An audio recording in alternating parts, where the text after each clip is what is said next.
Un, deux, test. Vous m'entendez? C'est bon? Merci.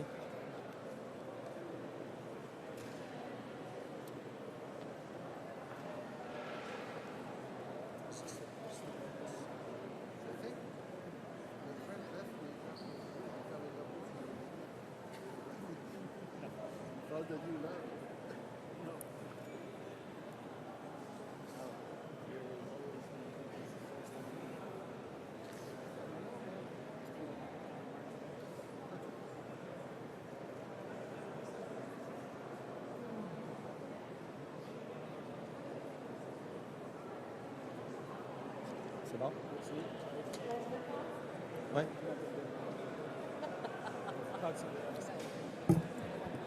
Bonjour à tous. Merci de vous joindre ce matin à nous à la gare centrale de Montréal pour une importante annonce.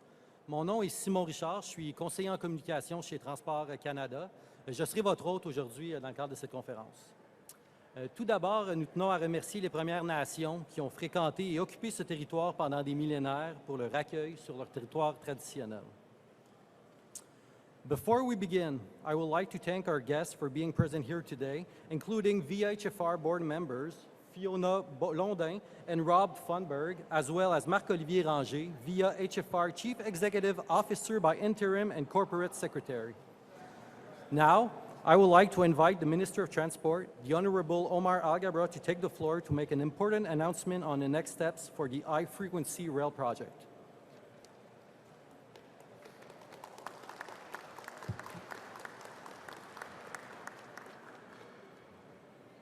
Thank you very much. Bonjour à tous. Good morning, everyone. Thank you all for being here. Before I go through my remarks, let me just say that I am relieved to hear that the union in British Columbia, the ILWU, has withdrawn their notice to strike. Canadians are asking that labor disruptions end. Our economy, our workers need to get back to work. And I'm hoping that the union and the employer find a way to resolve this once and for all, and our government will continue to do whatever we can to help the parties to reach an agreement. Je suis heureux d'être ici à Montréal avec mon ami Pablo. I'm also delighted to welcome two members of the VIA HFR board, Rob Funberg, and the newest board member, Fiona Blondin. Great to have you, Marquis. Thank you very much for being here as well as the interim CEO of VIA HFR. In February, I was right here with Pablo announcing that we were launching the request for qualification process for the HFR to identify and qualify candidates for developing the high-frequency rail project between Quebec City and Toronto. We were seeking up to 3 qualified candidates who could demonstrate that they have the necessary experience and expertise for a project of this magnitude.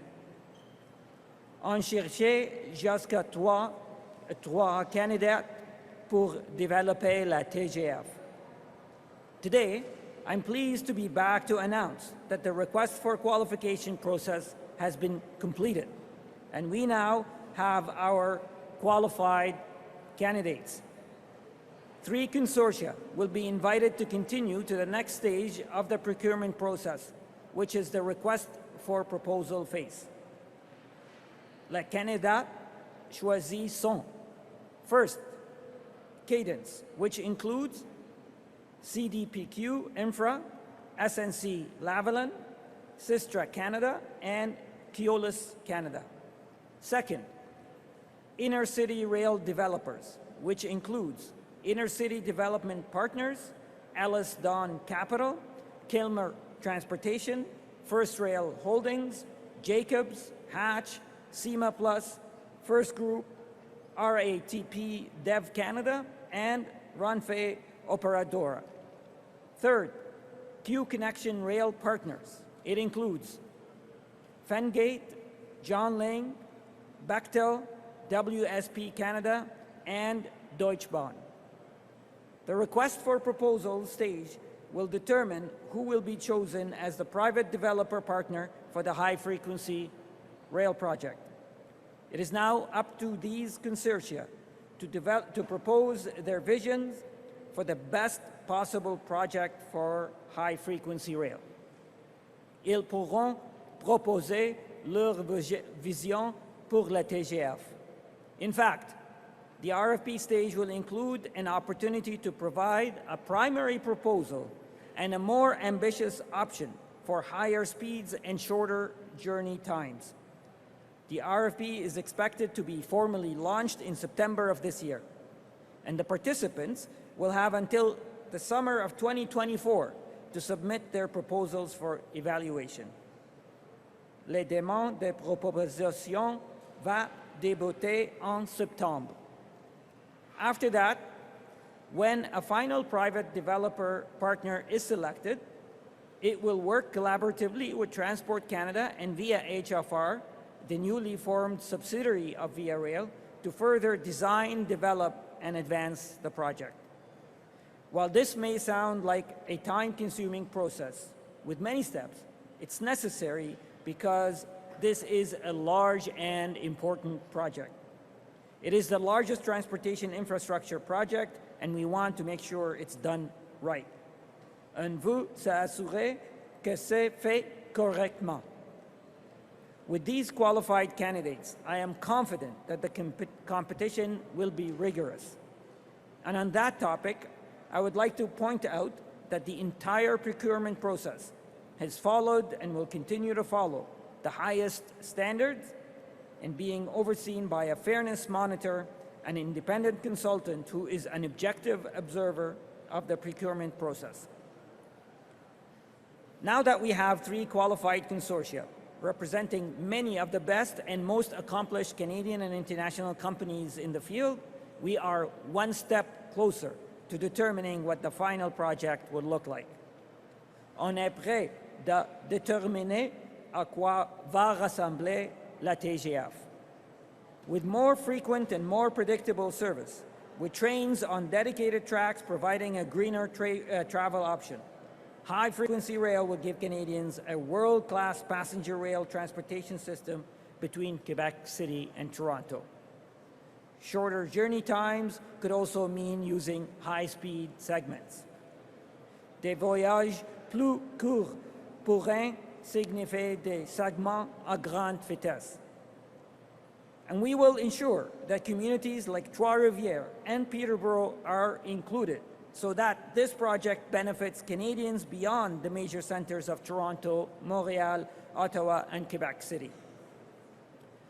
At the same time, when HFR is in place, communities that Via Rail currently serves, such as Kingston and Drummondville, would continue to receive high-quality service. Our government also remains committed to advancing reconciliation with Indigenous peoples, so the procurement process will ensure that the selected private developer partner prioritizes meaningful relationships with Indigenous peoples and collaboration with Indigenous businesses. Preliminary consultations are already underway. La réconciliation avec le peuple autochtone est importante. We want to design the project that makes the most sense for Canada. It will require Canadian expertise, a Canadian workforce, and Canadian companies, big and small, in all phases of the project. C'est un projet canadien. That means good jobs for middle-class Canadians and benefits to our economy for generations to come. And as we now move closer to the launch of the request for proposal, I look forward to seeing what innovative and ambitious proposals our new qualified candidates will deliver. Let me just close by saying how excited I am to be here to see us yet step closer to making this dream a reality for Canadians. Thank you all for being here. Merci.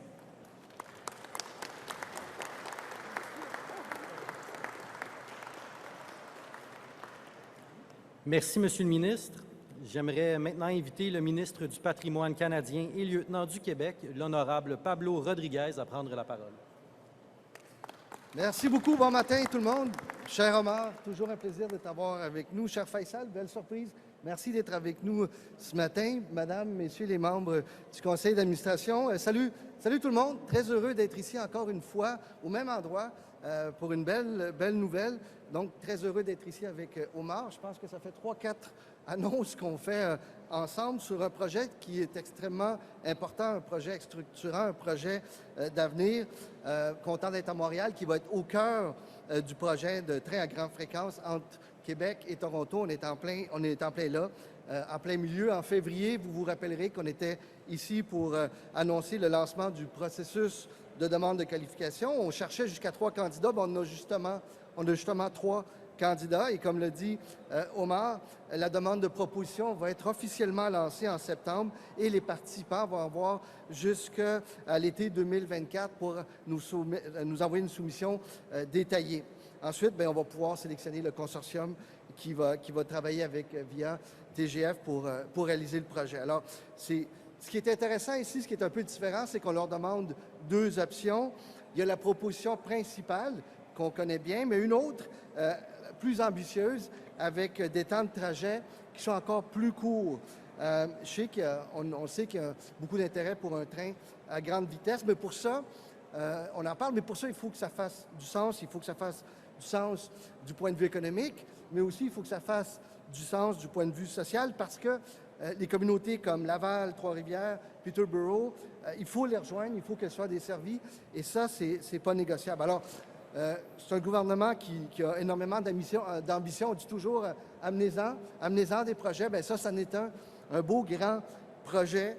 Pour vous donner une idée de grandeur, c'est 4 à 5 fois plus gros que le REM, ce qui est déjà un projet extrêmement important. C'est 4 à 5 fois la taille du REM. C'est aussi un projet qui va avoir des impacts énormes sur notre société, qui va créer de très bons emplois pour nos travailleurs, de grandes retombées pour nos entreprises, pendant la construction, mais aussi tout au cours de sa vie. C'est un projet qui va nous aider à lutter contre les changements climatiques. Et ce n'est pas juste du transport collectif, mais c'est aussi un projet qui va être presque entièrement électrique. Donc ça, c'est une étape extrêmement importante. Et on va aussi rejoindre de nouvelles communautés et améliorer l'expérience de ceux qui sont déjà desservis. Donc, meilleure expérience pour ceux qui sont desservis. On ajoute des communautés desservies par le réseau ferroviaire. Qu'est-ce que ça veut dire tout ça? Ça veut dire des déplacements plus rapides, des déplacements plus fréquents, des trajets plus verts, des trajets plus fiables. Et vous avez déjà pris le train entre Montréal et Québec. Vous savez qu'il y a beaucoup de ralentissements. Il y en a trop. Et il faut partager, hein? Il faut partager la voie entre les trains de passagers, les trains de marchandises. Bien, avec une voie qui est dédiée aux trains à grande fréquence, bien, ça, c'est fini. Ça, c'est chose du passé. C'est une voie qui est dédiée. Donc, juste ça, ça va avoir un énorme impact sur la rapidité des trajets. Alors, les trains vont évidemment aller beaucoup plus vite, beaucoup plus régulièrement. Et on va prendre le temps, par contre, de bien faire les choses. Ça doit être élaboré de façon rigoureuse. C'est un énorme projet. Je pense qu'Omar me disait probablement le plus grand projet d'infrastructure de l'histoire du Canada. Et on veut aussi travailler avec les normes les plus élevées. Alors, c'est pour ça qu'on fait aussi appel à un consultant indépendant qui surveille toutes les étapes du projet pour être sûr que le processus soit absolument irréprochable. Et donc, je vous le disais tantôt, on est un gouvernement ambitieux, qui a de l'ambition. On veut faire du Canada un leader de l'économie du futur. On veut être un leader pour lutter contre les changements climatiques, pour soutenir nos travailleurs, pour soutenir les personnes plus vulnérables. Et pour tout ça, il faut continuer d'être ambitieux. Ça prend des projets comme celui-là. Et l'ambition, l'ADN des Canadiens, bien, il y a de l'ambition là, dans cet ADN-là. Et on est un peuple qui est ambitieux. Ça prend des projets à leur image, des projets qui sont ambitieux. Et on ne va pas lutter contre les changements climatiques avec des phrases ou avec des slogans. Il faut des projets concrets. Ça en est un. Ça en est un aussi qui aide les travailleurs, les personnes les plus vulnérables. Et on va s'assurer de continuer d'être là pour l'ensemble des Québécois et l'ensemble des Canadiens. Alors, merci beaucoup d'être là et bon succès pour la suite.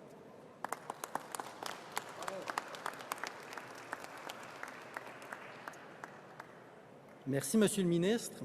Pour animer la période de questions, J'invite Valérie Glaiseux, directrice des communications du cabinet du ministre des Transports, à agir comme modératrice.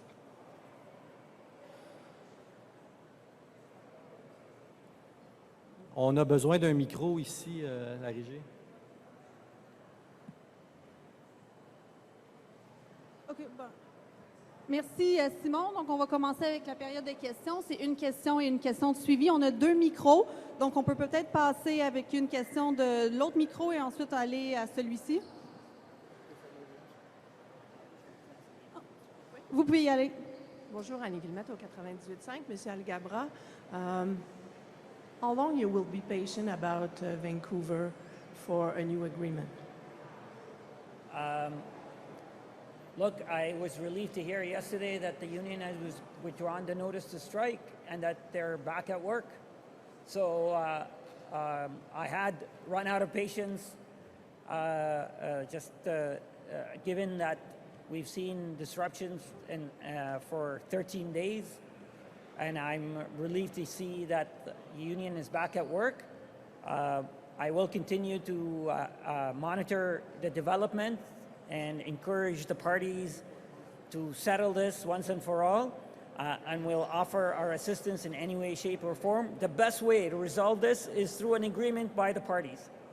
And I'm hoping that yesterday's move is a sign towards that. But I know that Canadians and the Canadian economy can no longer withstand more disruption to our supply chains.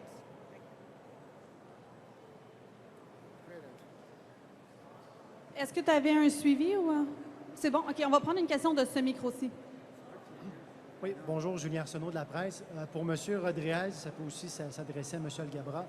Vous avez dit, M. Rodriguez, que c'est 4 à 5 fois plus gros que le REM, le projet de TGF. Le REM va coûter au moins 7 milliards, donc ça va coûter au moins 28 milliards, le projet de TGF.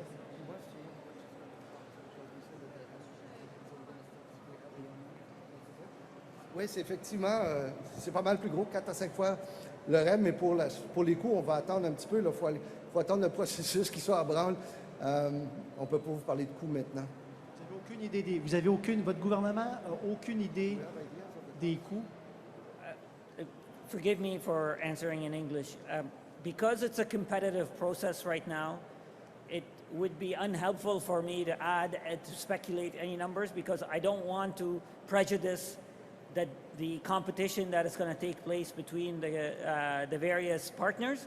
So while I may have a sense for what the overall number, I also wouldn't want to give Canadian an inaccurate number that later on I have to change. So it's best to say that the project is very important. It's going to take a long time. It's going to require a lot of investment.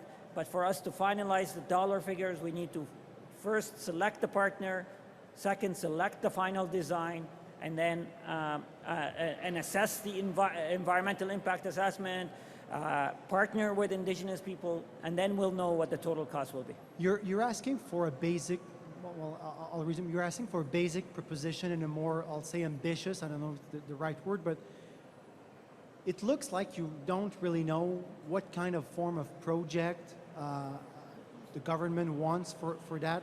Is that unusual to ask bidders to submit those kind of scenarios? No, we have a reference proposal. When I came here and stood before you months ago, we shared with the media and with Canadians what the reference proposal looks like. But what we are challenging ourselves and the private sector to come up with innovative ideas that can build and improve on this project.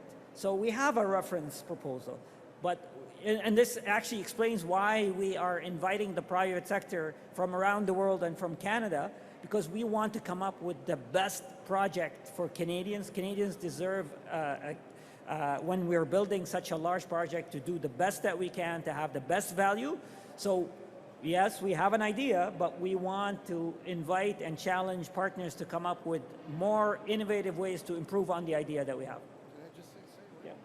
Ouais. Il y a de l'intérêt, évidemment, pour voir qu'est-ce qui peut se faire de plus rapide, mais on l'a dit tantôt. Si, par exemple, il faut laisser des endroits où le train arrêterait normalement, bien ça, c'est non négociable.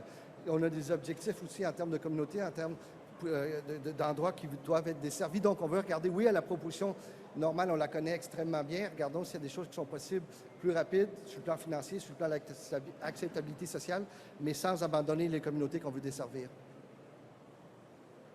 Vous pouvez y aller. Chris Reynolds, the Canadian Press. Following up on Julien's question there, I know the project is described as a high-frequency rail. Is there any chance that this project could veer toward high-speed rail, or is there no shot that this is a high-speed rail project? This is high-frequency, that is to say, much lower than 300 kilometers per hour speeds the trains will reach? Chris, I don't see these two are mutually exclusive. The train service can be high frequency and high speed. So what I've said in my remarks is that the high frequency is a public policy objective. It needs to happen to provide passengers, Canadians, with more options that are efficient, that are green, that are convenient, that are affordable. But we're also saying we are interested in options that involve higher speeds. So we don't think they're mutually exclusive, and we are working in partnership with the private sector. We're looking for a project that can actually achieve both.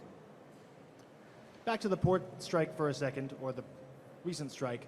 Is there a chance, or let me frame it, would the government rule out back to work legislation if the situation simmers again into a strike situation?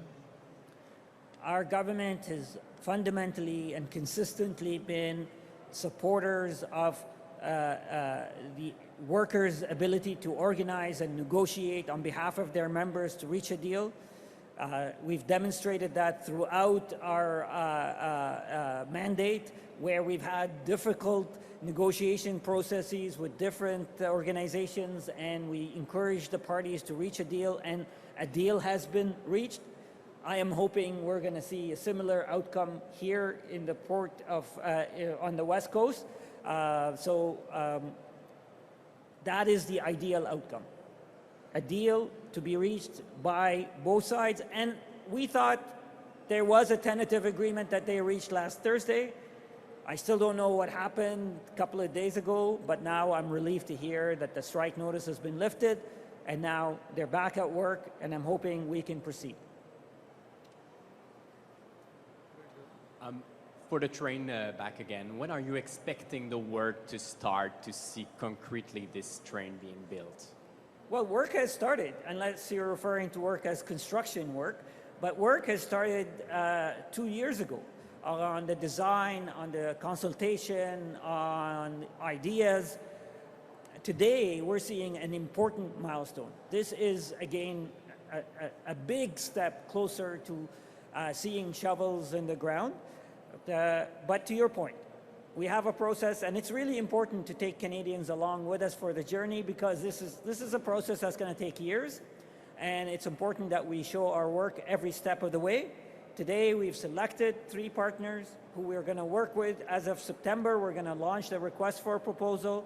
By next summer, we're going to select 1 out of these 3 consortia to be the partner. Then we're going to work with the partner on the final designs of the project.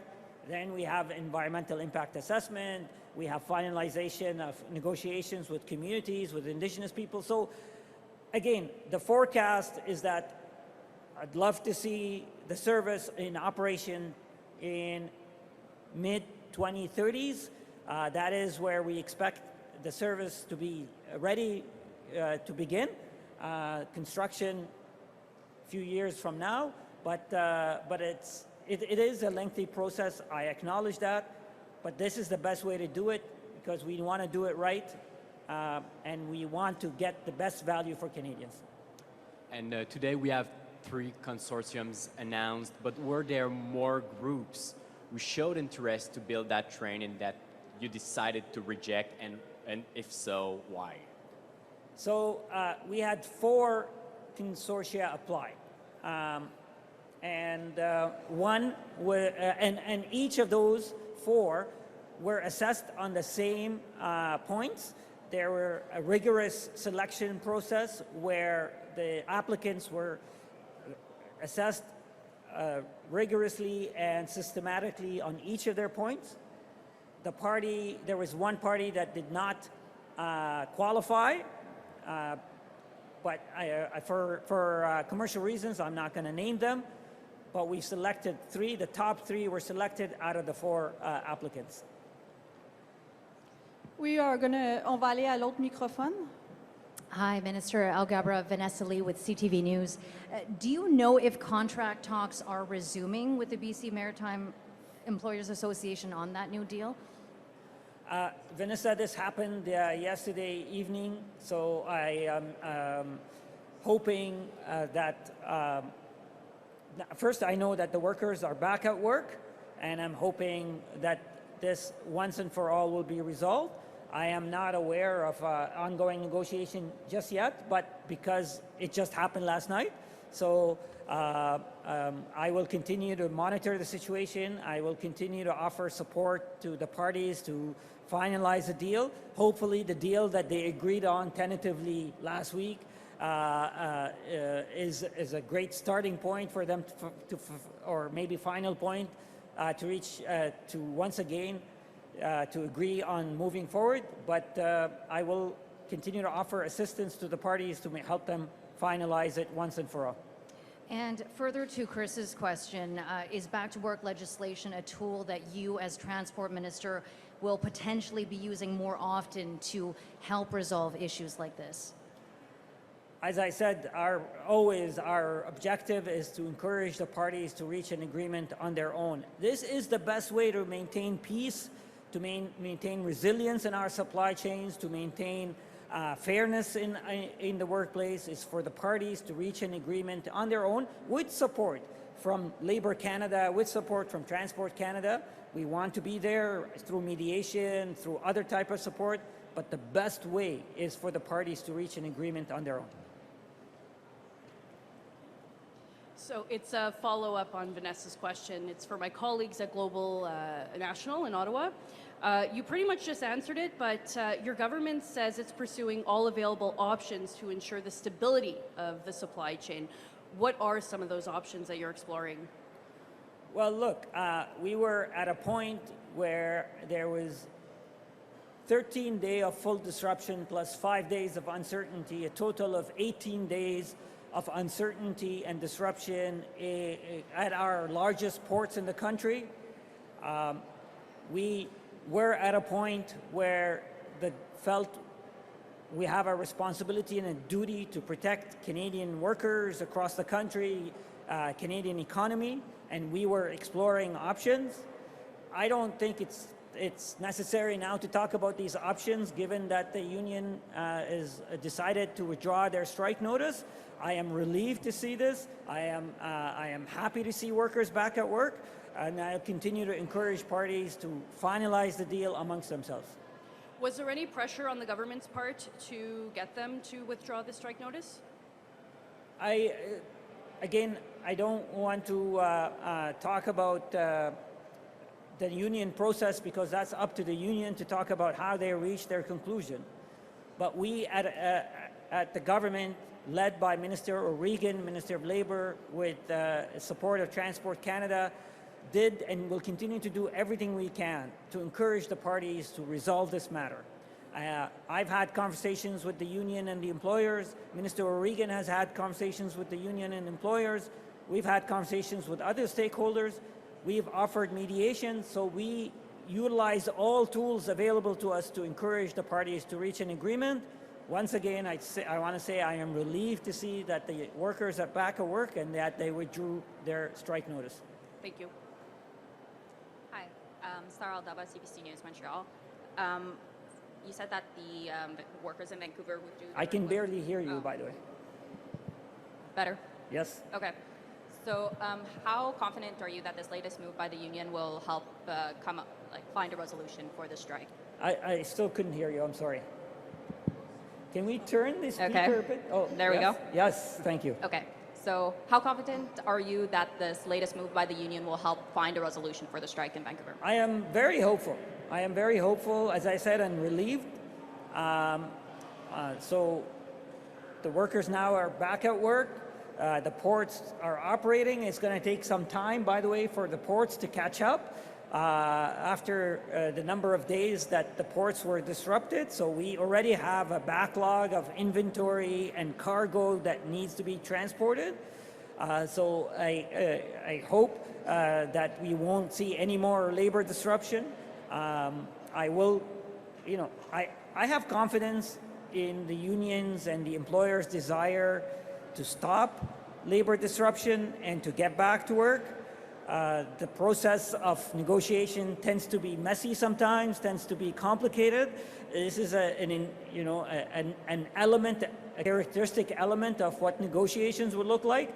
But I can say what I said yesterday, Canadians feel now that they can no longer, the economy can no longer withstand further disruptions, and I am relieved and happy to hear that workers are back at work. Perfect. I had a second question. There was a flight from Air France that was allowed to come to Toronto that had, where someone had hemorrhaged and it had not been cleaned up. I wanted to know what you had to say about this situation, how it was allowed to happen. Can you repeat the question? Yes.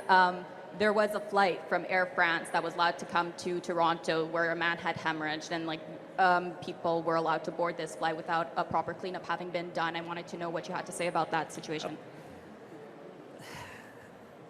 Look, I, on behalf of all Canadians, expect high standard of service to be provided to passengers by airlines, by airports, by all involved.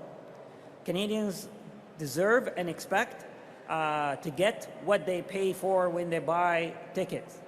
That's why our government is utilizing all public policy tools available to ensure that the passengers are protected, their rights are protected, that the sector is efficient, is transparent, and that we have service standards now in the new bill that I just tabled before the House Roads for the Summer, Bill C-52, will establish a new service standard for airlines, for airports, for NAV Canada. And we've invested in modernizing CATSA. We are investing in infrastructure at airports. We at the government level will do everything we can to continue to encourage the sector to improve their operation performance, to improve their standards, and I will stand up on behalf of Canadians demanding that they get what they deserve. Okay, but in regards to this situation in particular, is there anything being done to look into it? As you could tell, I don't want to speak about a specific incident because it's some of them is operational responsibilities by airlines, by airports. What I'm talking to is what overall we're doing to the system to improve that the system raises its game. It does better for Canadians, it does better for travelers, and that's what I'll continue to do. With regards to the consortium that will be chosen, could you impose a minimum threshold on local content? And is that something that you would be planning on to doing? The phase that we're entering right now, the request for proposal, will be done to evaluate the best partner on their capabilities, on their engineering capabilities, on their financing capabilities, on their operation capabilities. Once we select the partner, then we will work with that partner on the details of the proposal, on the details of the project. Of course, my preference, our preference is to have as much local content as possible, and that's what we will work with once we select the partner moving forward.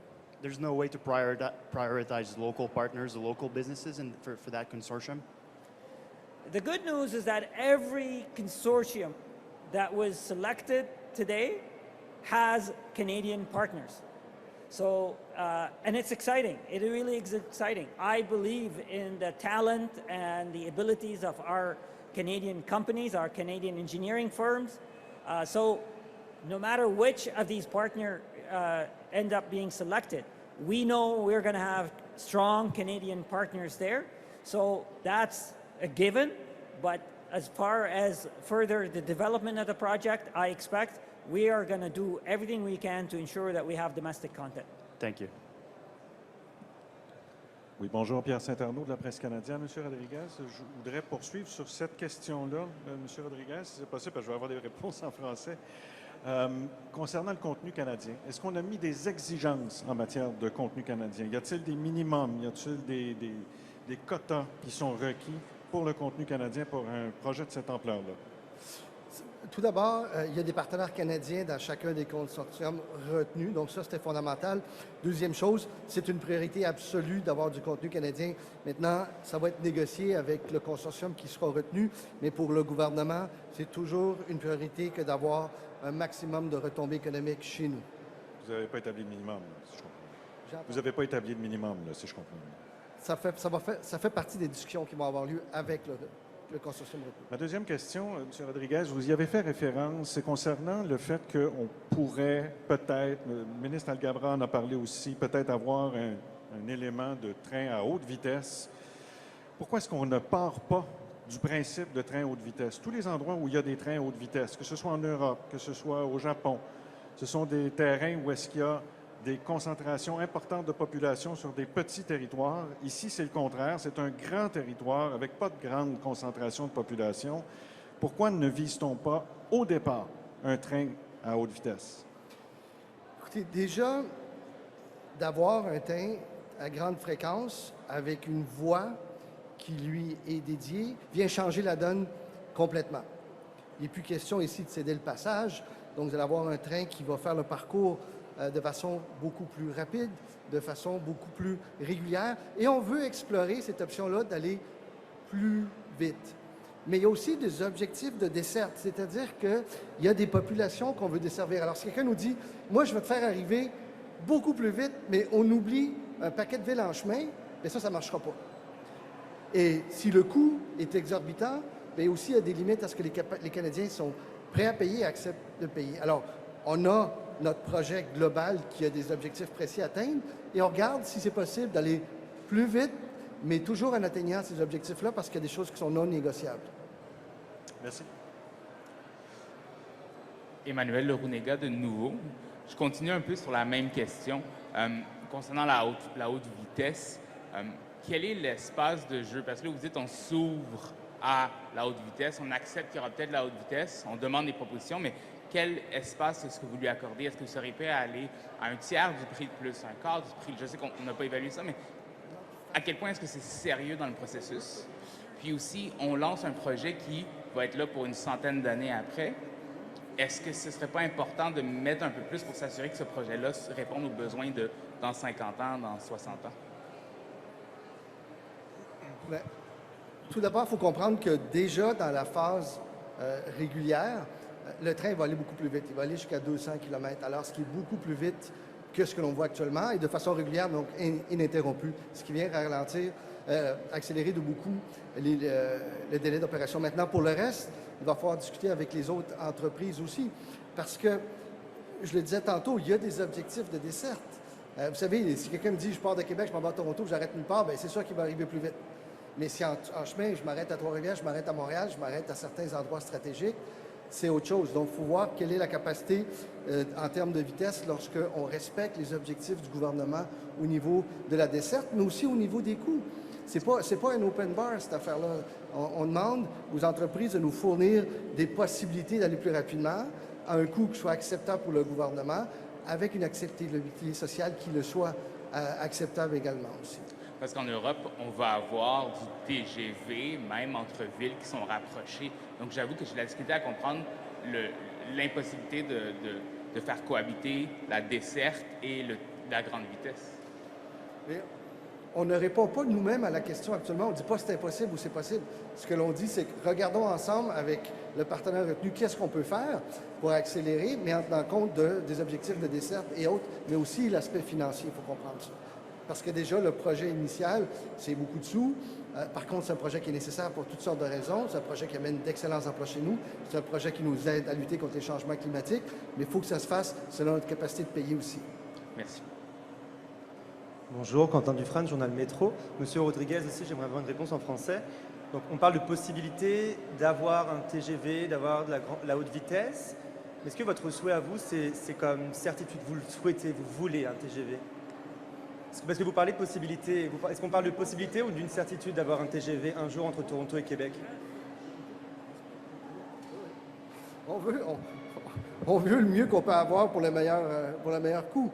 Et encore une fois, je vais me répéter, mais il faut que ce soit réalisable, il faut que ce soit abordable, il faut que ça atteigne les objectifs du gouvernement, notamment au niveau de la desserte, de la création d'emplois, de lutte au changement climatique, d'implication des peuples autochtones, et ainsi de suite. Mais le scénario, ce que l'on fait aujourd'hui est très intéressant parce qu'on demande 2 scénarios à chacune des compagnies. Donc, le projet initial avec une voie dédiée, beaucoup plus rapide, 200 km/h, et ainsi de suite. Et une autre option où est-ce qu'on peut aller plus vite, mais encore là, il faut qu'on puisse rencontrer les objectifs du gouvernement, notamment au niveau financier. D'accord, donc pour revenir sur le point de vue financier, vous parlez de la capacité de la limite des Canadiens à payer. Tout à l'heure, vous ne voulez pas vous prononcer sur le coût de tout ça, de l'ensemble du projet. Vous avez l'air d'avoir une idée de la limite qu'on pourrait dépenser pour un tel projet. Est-ce que vous pouvez nous le partager? Comme le ministre disait, ils discutent des scénarios, ils ont une idée générale, mais aussi ça va dépendre de ce qui est proposé par le consortium qui est retenu. Puis est-ce que c'est le projet A, est-ce que c'est le projet B, comment il prend forme. Là, à ce moment-là, ça se discute et ça se négocie éventuellement aussi. Bonjour, Jeanne Corriveau du Devoir. Monsieur Rodriguez, je voulais savoir, on pense à combien d'arrêts entre Québec et Toronto?